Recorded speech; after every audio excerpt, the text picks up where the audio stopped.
This is the recording of the NCERT and NIOS books of 11th and 12th class. You will be hear this book in voice recording version with PDF format. It will be help you to understand the art and culture of India and crack any examination like UPSC, UPPCS, SSC, DSSSB others exam. Notes 5. Modern India. T from about the 8th history of our country can safely be divided into ancient, medieval and modern periods. The ancient period started long ago, as long as humans have lived on earth. In an earlier lesson you read about what happened in medieval India, i.e. century A.D. and lasted till the beginning of 18th century. Now, we shall read about the modern period in history. During the last two periods you must have found the society, economy, polity and culture very different from each other. These differences, which you may also call progress, developed, continued and increased at a very fast pace and had very much more deeper impact on our lives. You may recall that all those who came to India from outside, such as the Turks, the Afghans, and the Mughals, made India their home. But the British colonial rulers always remained foreigners to this land. Nonetheless, they brought profound social, economic and political changes to suit their interests and in the process left deep imprints on many aspects of Indian culture. If you see the Rashtrapati Bhavan in New Delhi, you can have a clear picture of the British impact on Indian architecture. You see the pattern repeated in many buildings in Kolkata, Mumbai and in several other parts of the country. All these have now become a part of our cultural heritage. Apart from these architectural remains, the colonial state also left behind a uniform system of government, a system of education based on Western ideas, science and philosophies. It would be very interesting for you to know that the social and religious reform movements begun in the 19th century helped to build a modern India as well. Modern literature in Indian languages were all deeply influenced by the spread of English education and through it India's intimate contact with the ideas and institutions of the West. India. Objectives. Notes.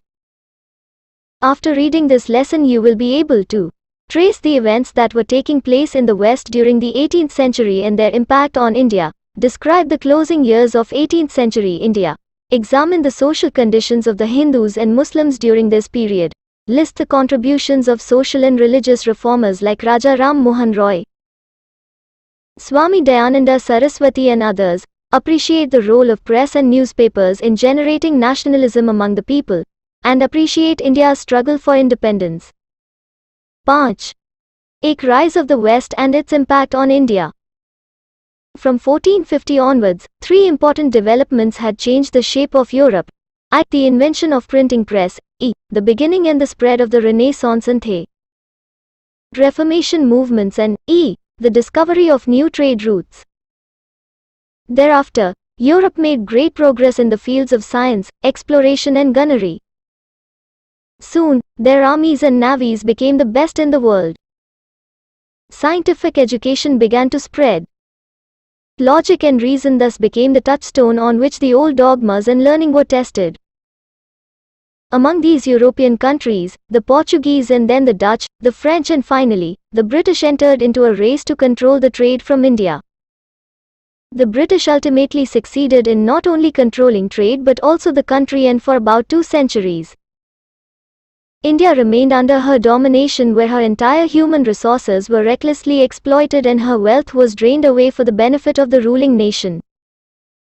To further their interest, the British used the prevailing social and political situation in India, where a large number of states had cropped up after the decline of the Mughal Empire. The British took advantage of this situation and had one ruler fight against the other or supported a usurper to the throne. Though Tipu Sultan of Mysore tried to use the same principle as used by the British, that is, making use of the rivalry between the French and the British, he could not match the superior diplomacy and firepower of the British. The British domination of India was built upon successive phases. The first phase consisted of taking hold of the Indian trade. They bought Indian goods at very low prices and sold them in the Western markets at very high prices, thereby making enormous profits without giving anything to the peasants. In this, they were helped by the Indian Seths and Gomasters. In the second phase, the British took control of the production activities in a manner that would suit their export objectives. In the process, they successfully destroyed the Indian industries. This was because India was a potential buyer of their goods. The third phase was an intensified phase of British imperialism and colonial exploitation when India was ruled by the British for fulfilling British economic interests. The Britishers came to India for making profits through trade. Slowly they gained political and economic control of the country. After the Battle of Plassey in 1757 AD, they had become the real masters of Bengal. They used political control over Bengal to increase their trade and export of foreign goods. They eliminated the Indian as well as foreign rivals in trade so that there could be no competition. They monopolized the sale of raw cotton and made the Bengal weaver pay exorbitant prices. They imposed heavy duties on Indian goods entering Britain so as to protect their own industry. With the coming of the Industrial Revolution in Europe, the Indian industries were hit very hard. By 1813, the Indian handicrafts lost both the domestic as well as the foreign market. Indian goods could not compete with the British factory-made products, where machines were used. On the other hand, the English merchants had accumulated a lot of wealth which they now invested in setting up industries and trade. The East India Company helped in financing and expanding their industrial base. During this time there was a class of manufacturers in England who benefited more from manufacturing than trading. They were interested in having more raw materials from India as well as sending their finished goods back. Between 1793 and 1813, these British manufacturers launched a campaign against the company, its trade monopoly and the privileges it enjoyed. Ultimately in 1813, they succeeded in abolishing the East India Company's monopoly of Indian trade. With this, India became an economic colony of industrial England. As a result, Indian handmade goods faced extinction as British machine-made goods were cheaper. These goods either had a free entry or paid very low tariff rates to enter India. Indians were to be modernized so that they could develop taste for Western goods and buy them. The Indian industry suffered as a result of exploitation at the hands of the British, who did not at all care about Indian trade interests. They did not protect Indian trade nor did they introduce any advanced technology in the country during this period. Indian handicrafts suffered when foreign goods were given free entry. On the other hand, Indian handicrafts were taxed heavily when they entered Britain. Indian sugar mills paid duty 3 times its original price when sent to Britain. So the trade from India virtually came to a stop. India had become an excellent consumer of British goods and a rich supplier of raw materials by the year 1813 AD.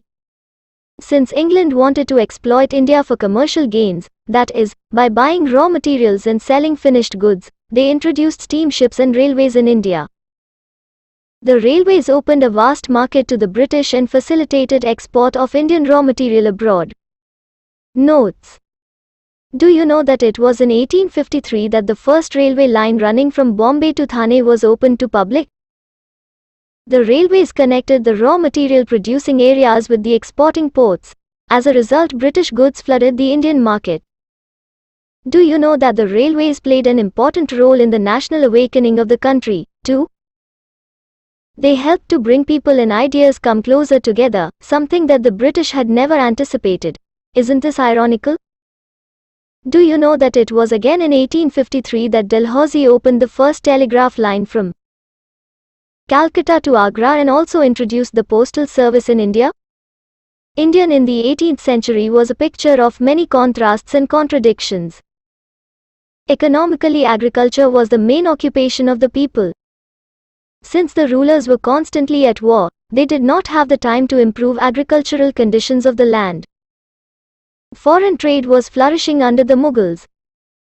India imported pearls, raw silk, wool, dates, dried fruits from the Persian Gulf region, coffee, gold, drugs and honey from Arabia. Tea, porcelain and silk came into India from China. Luxury goods were also brought in from Tibet, Singapore, Indonesian islands, Africa and Europe.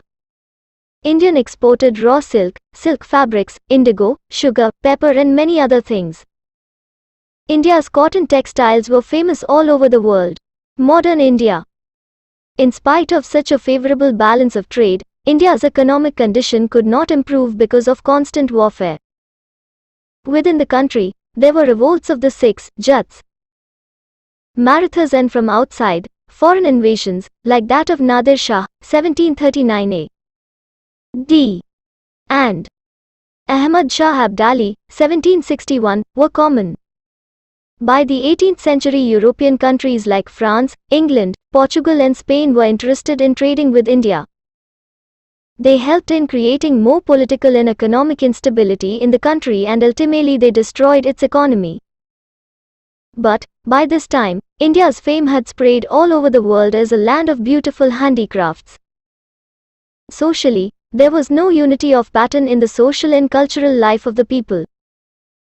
Whether they were Hindus or Muslims, there was division among them on the basis of region, tribe, language and caste.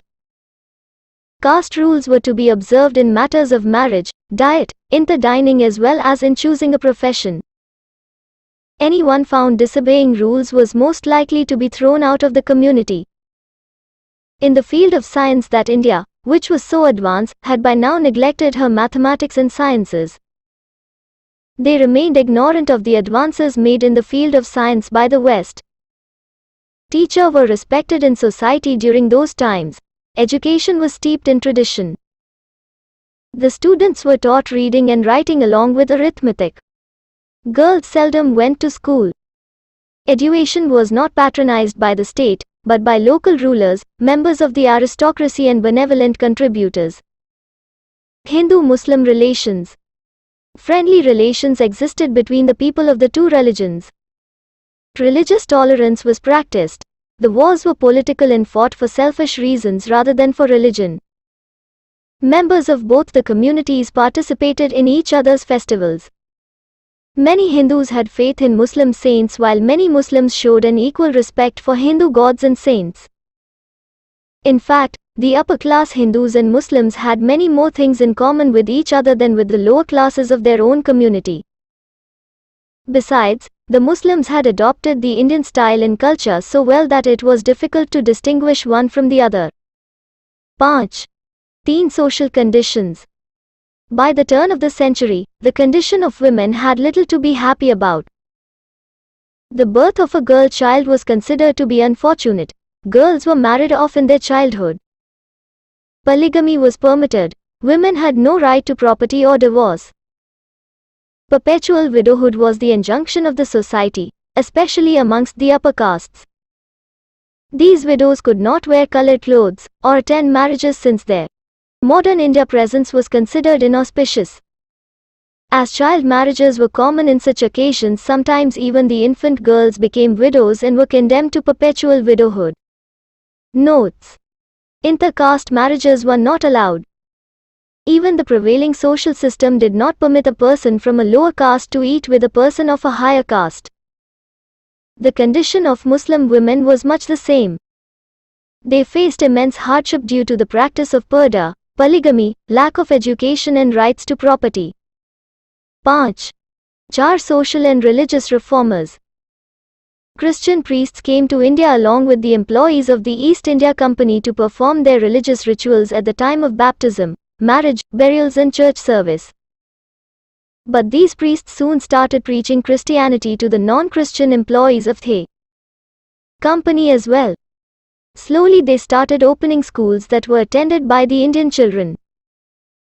It were these missionaries who also started the printing press and magazines for disseminating Christian precepts and literature. Along with Christian propaganda, English education was introduced, which had a great impact on the society and economy of India. Though the purpose of introducing English education was to fulfill British political and administrative needs, it opened the windows for Indians to the West. They imbibed new ideas of liberalism, rationalism, democracy, equality and freedom. Soon English language also became the lingua franca of the English educated Indians and acted as a cementing force. Ram Mohan Roy. Ram Mohan Roy is known as the harbinger of the modern age in India. He mastered several languages including Greek and Latin. His role in reforming the Hindu society and the reawakening of India is important, as a large number of social practices prevalent amongst the Hindus at that time claimed to have religious sanctions.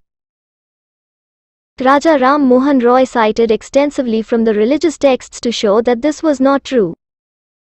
The foremost in the list was Sati.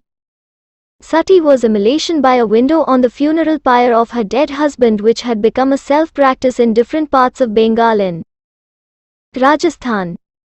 Ram Mohan Roy took up cudgels against it and ultimately got it banned. He founded the Brahmo Samaj, which carried his message of rationalism in the principle of social equality. His followers believed in the worship of one supreme god, monotheism, and opposed idol worship, polytheism and ritualism. Debendranath Tagore, 1817–1905, succeeded Raja Ram Mohan Roy as the leader of the Brahmo Samaj. He tried to put new life into the Samaj and propagated Raja Ram Mohan Roy's ideas. Keshab Chandra Sen, 1838–1884, took over the leadership from Tagore. All this time the Samaj laid emphasis on individual freedom, national unity, solidarity, democratization of all social institutions and of social relations. The Brahmo Samaj became the first organized vehicle for the expression of national awakening in India. Prarthana Samaj and Ranade. The Prarthana Samaj was established in Bombay by Dr. Atma Ram Pandurang in 1867. They tried to introduce social reforms like inter-caste dining, inter-caste marriage, widow remarriage and improvement of the lot of women and depressed classes. According to Ranade, rigidity in religion would not permit success in social, economic and political spheres. He believed in the unity of God and the emphasized idol worship as well as caste system. Ramakrishna Paramahansa. Ramakrishna Mission was founded by Swami Vivekananda to regenerate Indian society. He was a disciple of Gadadhar Chattopadhyay, later known as Ramakrishna Paramahansa.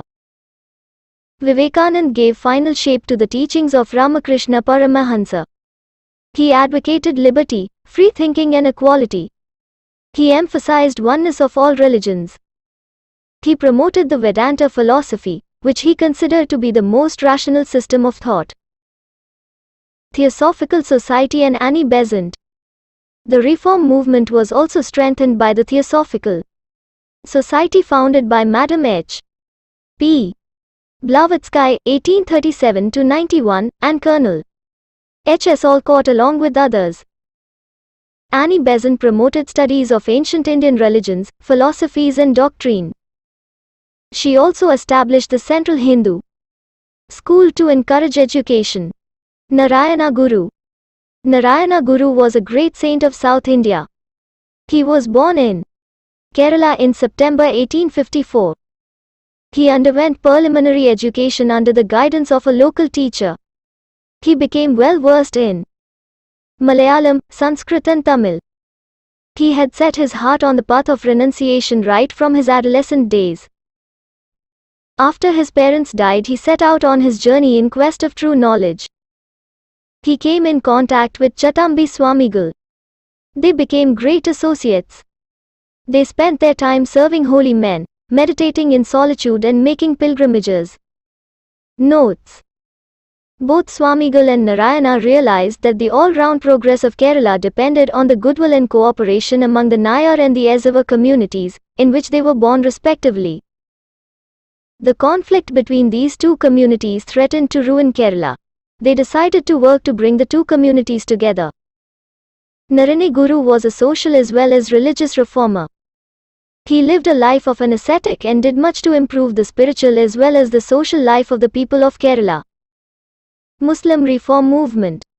Sir Syed Ahmad Khan was the most prominent social reformer among the Muslims. He realized that Muslims could only make progress if they took to modern education. Syed Ahmad Khan was against religious intolerance, ignorance and irrationalism. He denounced purdah, polygamy and easy divorce. Syed Ahmad Khan started the Aligarh movement. He established the Mohammedan Anglo-Oriental College at Aligarh. It was meant to be a center for spreading sciences and culture. It later grew into Aligarh Muslim University. The Aligarh movement helped in the Muslim revival. It gave them a common language. Urdu. A Muslim press was also developed for the compilation of works in Urdu.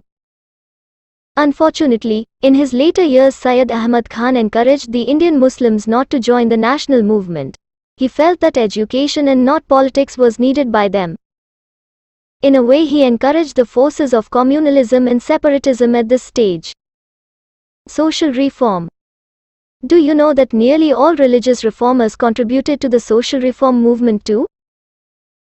This was because the backward features of Indian society, such as casteism and inequality of sexes, had religious sanctions in the past. There were two main objectives of the social reform movements. These were A. Emancipation of women and giving them equality with men, B. Removal of caste rigidities, especially the abolition of untouchability and the upliftment of the depressed classes. Emancipation of women. The most striking change in the Indian social life of today is that in the position of women. Attempts have been made by the state and reformers to do away with the practice of early marriage by legislation. The women themselves have been zealous in making attempts to improve their lot in all possible ways, like better facilities regarding education and social abuses. There is now a growth of political consciousness among women. In 1930, the Sharda Act was passed fixing the minimum age for marriage for boys at 18 and girls at 14. Do you know that Maharishi Karve was awarded the Bharat Ratna for his great work in the field of women's education? He started schools for girls, as well as working houses for widows and destitutes. Soon this movement gained momentum and many schools and colleges were opened for women. Struggle against caste system. Immense work has been done in this field by the Ramakrishna Mission and the Arya Samaj. The Arya Samaj especially has contributed a lot towards it by their Shuddhi movement, that is, a form of purification by which those Hindus who had converted to Islam or Christianity could come back to their own religion. Champions of the backward classes were B. R. Ambedkar and Mahatma Gandhi. Ambedkar opened many schools and colleges for their benefit. Mahatma Gandhi, on the other hand, championed the cause of untouchables whom he called Harijan. He asked for temples to be thrown open to them as well as for equal treatment to them. Even the Constitution of Free India has given the legal and constitutional support to this movement. Untouchability was declared a punishable offense. But we still have a long way to go to achieve our cherished goal of a society based on complete equality and equity, a society where all the members, men or women coming from any social or economic background, are happy and their needs fulfilled. And we will all have to work together to bring about such a situation. Swami Dayanand. Swami Dayanand's greatest asset was his mastery over the Sanskrit language and the Vedas. He felt that the myriad social and religious evils which had crept into the Hindu society over the centuries were due to the lack of true knowledge of the Vedas. Therefore, he challenged the Hindu society on the issues of idolatry and women education. In 1875, he founded the Arya Samaj. Its main aim was to propagate the true knowledge of the Vedas and discard all evils that had crept into the Hindu society later in its name. He opposed untouchability. He was similarly opposed to polytheism, avataravada and ritualism.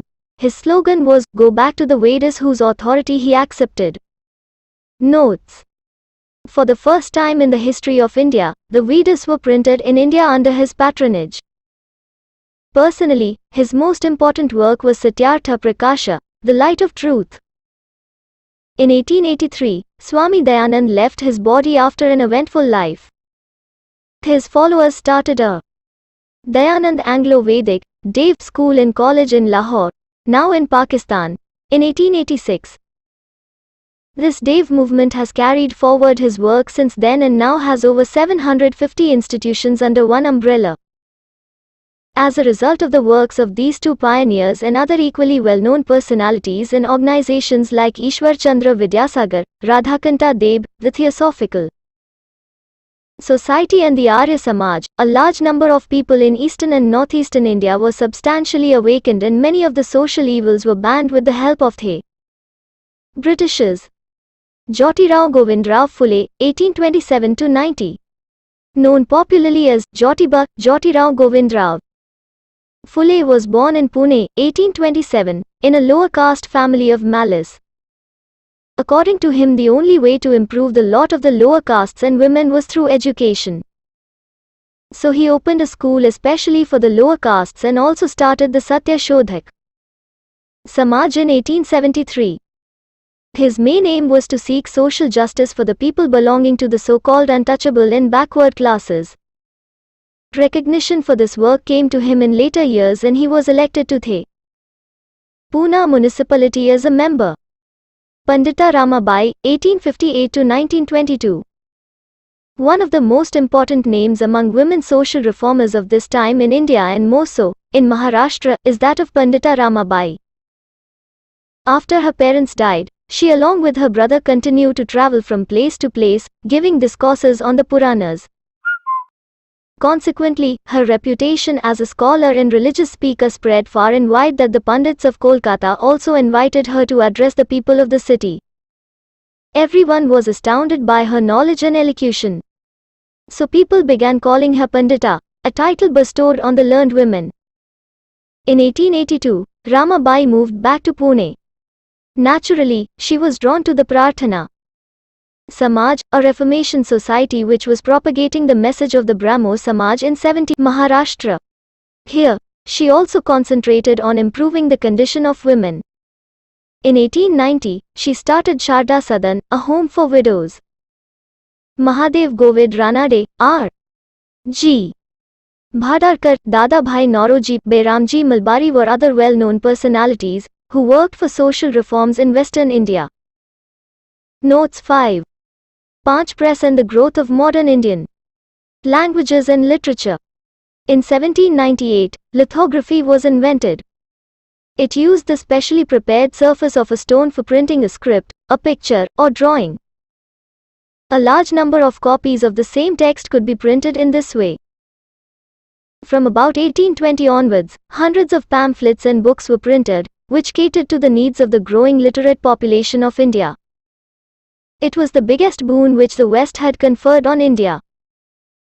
As a result, by the end of the 19th century, the press had become a powerful tool for influencing public opinion. Since the new printing presses were not costly, their number grew at a fast pace. This, in turn, encouraged a large number of writers to produce literature in different Indian languages. Their original works as well as translations and adaptations of old Indian and Western classics helped enrich our cultural heritage. This helped to bring about an awakening of the Indians. Weeklies, fortnightly journals and daily newspapers were published almost in every language.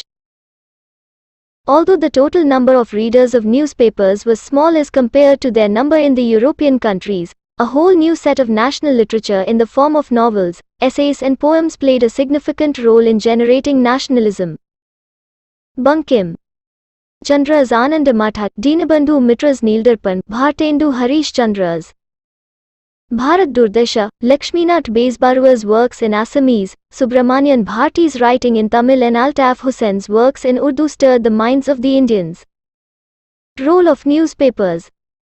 Thus by the end of the 19th century the press in India had become a powerful and an important instrument for creating, spreading, influencing and sharpening public opinion. Consequently, the newspapers played a significant role in the dissemination of anti-British feelings by discussing, criticizing and commenting on government policies and on major social and economic issues. This helped in promoting a pan-Indian consciousness and in giving important political education to the people of India. Some important newspapers. Bengal. The Hindu Patriot, English. The Amrita Bazar Patrika, English. Chhe India since independence. Independent India can rightly be proud of her achievements too. One of the most important achievements of post-independent India is the laying of a sound foundation for a secular and democratic republic. The parliamentary system of governance adopted since independence has stood the test of time, and India is the largest parliamentary democracy in the world today. Integration of the erstwhile princely states into the Indian Union is another major achievement. The reorganization of the states is still an ongoing process, and new states and union territories are being formed as per needs and desire of the people. Economic planning has been introduced after independence to ensure the country's economic growth with social justice. As a result, India has made considerable progress in the sphere of economic development, particularly in the field of agriculture and agro-based industries. India has also made commendable progress in the fields of science and technology. In the high technology areas also she is fast catching up with the highly developed countries. India's voice is now heard with respect in international meetings because of her political and economic stability and diplomatic stature in the region.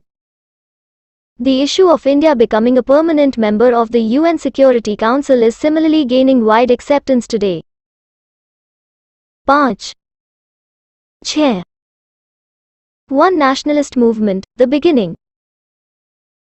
British imperialistic colonialism was the chief cause of India's backwardness in every sphere.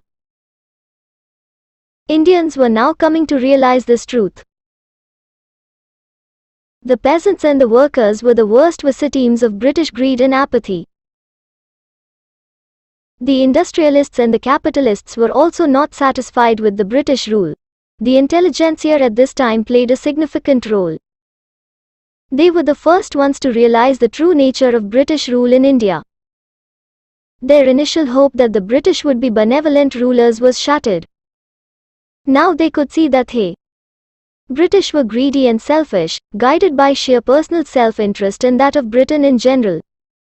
By the 19th, Maharatha, English, Kesari, Marathi. The Hindu, English, Swadeshmitran, Tamil. The Tribune, English. Kohinoor, Akbar Urdu, century. All Indians were united in that they had all realized they had a common enemy, the Britishers, who were out to destroy India for their own benefit. The Britishers did help in bringing about administrative and economic unification of the country. They introduced the communication systems of railway, telegraph and post, as well as developed roads and motor transport, which contributed to this unification. Western thought and education, that came to India with the British, helped in arousing the consciousness of the Indian people. Modern ideas of democracy, humanism, nationalism and sovereignty of modern India, the people started guiding Indians towards nationalism. The press and literature played an equally important role in spreading nationalistic feelings. There were many patriotic writers who inspired the people with their writings. During the 19th module, though history and culture through the ages century, also came a revival of the ancient glory of India. It was spearheaded by some enlightened Europeans who studied India's past and brought out its depth and glory. Some eminent educated Indians also contributed in this revival by spreading the awareness of it in the country. The racial arrogance and discrimination on the part of the British rulers in India, the agitation of the Britishers against the Ilbert Bill, Lord Lytton's anti-India measures and the holding of the lavish British King's Darbar in India when many Indians were dying due to famine, all led to the intensification of anti-British feelings among Indians. All these became the reasons for the spread of nationalistic feelings in the country during the 19th century.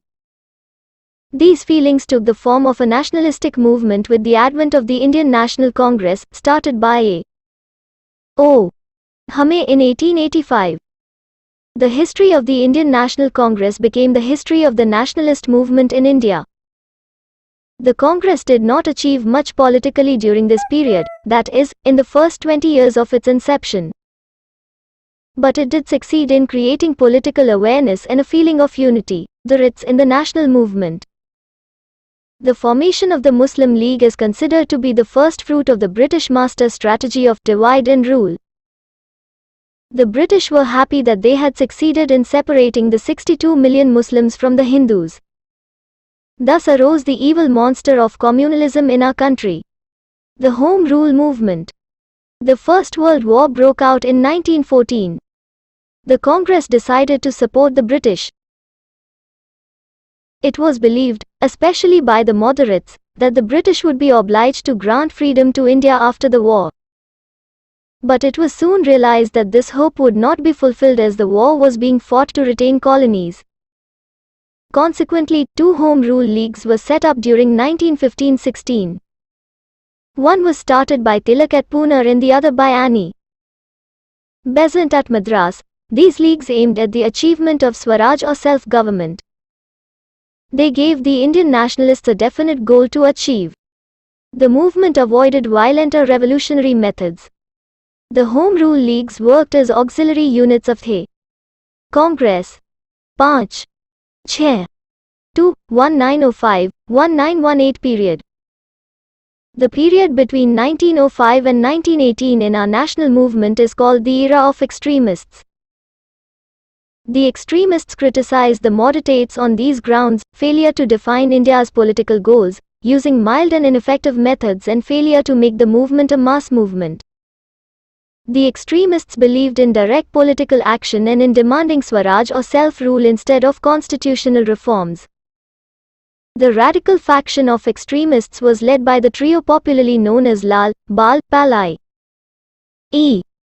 Lala Lajpat Rai, Bal Gangadhar Tilak, and Bipin Chandra Pal, Bankim Chandra, Swami Vivekanand, Swami Dayananda Saraswati and Aurobindo Ghosh inspired the extremist philosophy by their ideas and preachings. Curzon's repressive policies in India, which culminated in the partition of Bengal on communal lines in order to divide and rule, became the immediate cause of agitation. There was an agitation against the partition of Bengal. The means adopted were boycott of foreign goods and adoption of Swadeshi or indigenously produced goods. The boycott and Swadeshi soon spread and became countrywide movements. All sections of the society, including students and women, became active in the agitation. It became a mass movement. The British government used all kinds of violent repressive measures to suppress it. 5, 6, 3, 1919-1934 period. The Montagu-Chelmsford reforms introduced Dyachi in the provinces with the Government of Indian Act, 1919. The moderates welcomed these reforms, while the extremists rejected them. The Rowlatt Act was also passed in 1919 to suppress political violence.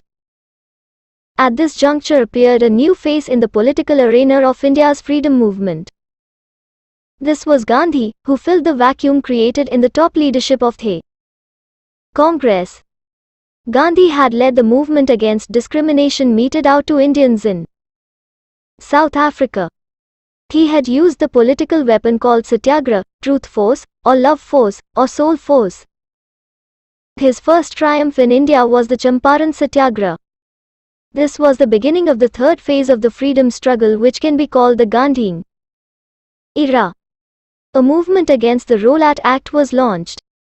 But Gandhi took it back because violence erupted. He was strictly against violence. The Jallianwala Bagh massacre took place in Amritsar on April 13, 1919. More than 1,000 people were massacred on the orders of General Dyer. The Khilafat movement started in November 1919. The aim was to pressurize the government to set right the wrongs done to the Muslims on the issue of Turkey. The Khilafat movement merged with the non-cooperation movement under Gandhi's leadership. He issued a manifesto on the 10th of March 1920 spelling out his philosophy of non-violent, non-cooperation. He laid down an elaborate program of boycott of anything British, including jobs, courts, schools, colleges, functions and goods. A constructive program included promotion of Swadeshi, removal of untouchability and promotion of Hindu-Muslim unity. C. R. Das and Motilal Nehru planned to break the system from within the councils under the banner of Swaraj Party, but it failed within 3 years. Revolutionary activities were revived in 1922 and went on till 1934 sporadically. Prominent revolutionaries included the names of Bhagat Singh, Chandrasekhar Azad, Rajguru, Sukhdev, Bismil, Ashfaqullah and many others. There were revolutionary communists like M. N. Roy, Dange and Muzaffar. Some communists were given long-term sentences in the Meerut conspiracy case. The Simon Commission was constituted in 1919 and sent to India for reviewing the political situation. It had to face non-violence but bitter protest demonstrations everywhere it went, as no Indian was included in the commission. Lala Lajpat Rai died of injuries he received in a lathi charge while leading a peaceful demonstration at Lahore. An outline of a constitution for India was drawn as Nehru Report in 1928. Modern India. The Lahore session of the Congress in 1929, the slogan of Purna Swaraj as the goal was adopted. The 26th of January 1930 was celebrated as Independence Day.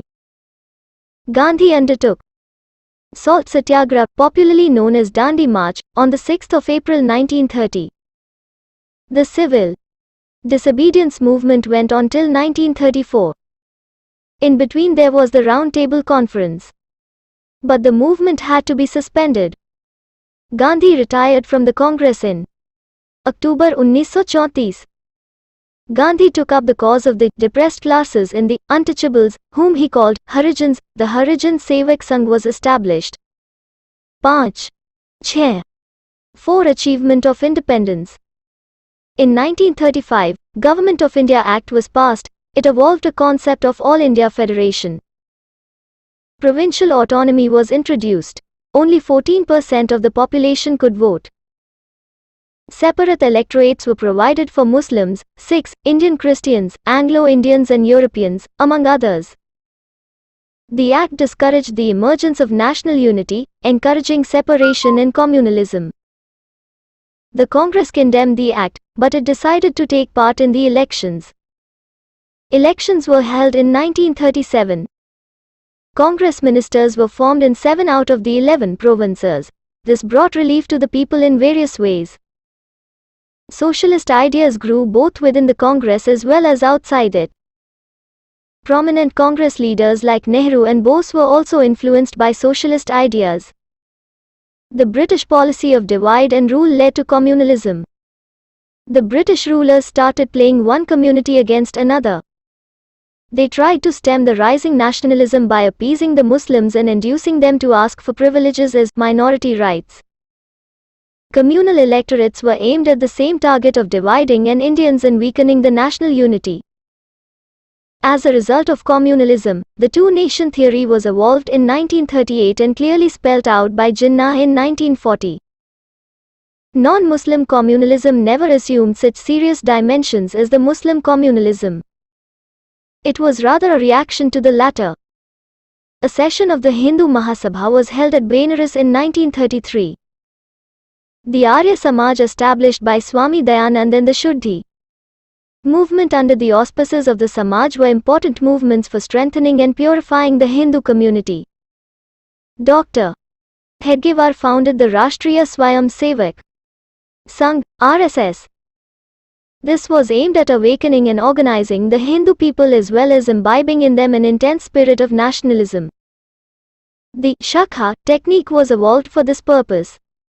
When the Second World War started in 1939, the Congress demanded complete independence. The Cripps Mission, in 1942, offered dominion status to India at the end of the war. The Congress rejected the offer. The Quit India movement for complete independence was launched by Gandhi and the Congress in August 1942. Movement under the leadership of Jaya Prakash Narain were also active during this period. The movement, both violent as well as non-violent, failed, but the British realized that they will have to quit soon. Subhash Chandra Bose and Rash Bihari Bose launched the Indian Independence League and the Indian National Army, INA, also called Azad Hind Fauj, at Singapore in 1943. With the help of the Japanese, the INA reached the Indian borders and captured Kohama. But there was a reversal and Japan was defeated by the British Army. The INA movement also collapsed while Subhash Chandra Bose was, notes reported, killed in an air crash in August 1945. After the end of the war, elections were held in India in the beginning of 1946. The Congress won most of the seats. The cabinet mission came to India in March 1946 to speed up the transfer of power to Indians. It published its recommendations on May 16. The cabinet mission plan was an elaborate one for the ultimate transfer of power. There was disagreement on the plan between the Congress and the Muslim League. In the course of events, the Viceroy invited the Congress under Nehru to form an interim government. The Muslim League was furious and it resulted in communal riots and a lot of bloodshed. The interim government could not do anything as the League did not cooperate and stuck to their demand for a separate Muslim country, Pakistan. British Prime Minister Attlee announced in February the plan for the transfer of power by June 1948.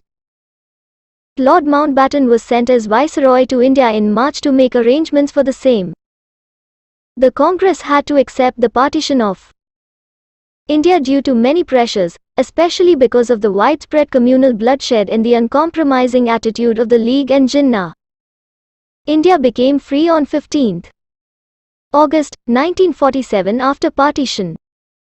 At the stroke of midnight, the 14th to the 15th of August, transfer of power took place. You have learned the events like invention of the printing press, the Renaissance and Reformation in Europe led to the spread of learning, which encouraged people to question dogmas. India's contact with the West had positive effects, as this led to a number of religious and social reforms that challenged social evils such as the sati system, child marriage, denial of widow remarriage, illiteracy, female infanticide and the caste system. The followers of Swami Dayanand, a great Vedic scholar, founded the Arya Samaj in 1875 and fought against untouchability, polytheism, and idolatry and pleaded for equal status for women. The invention of lithography in 1798 was a milestone as it helped the Indians to set up printing presses in many cities and start newspapers and journals. It also led to a tremendous growth of the modern Indian languages.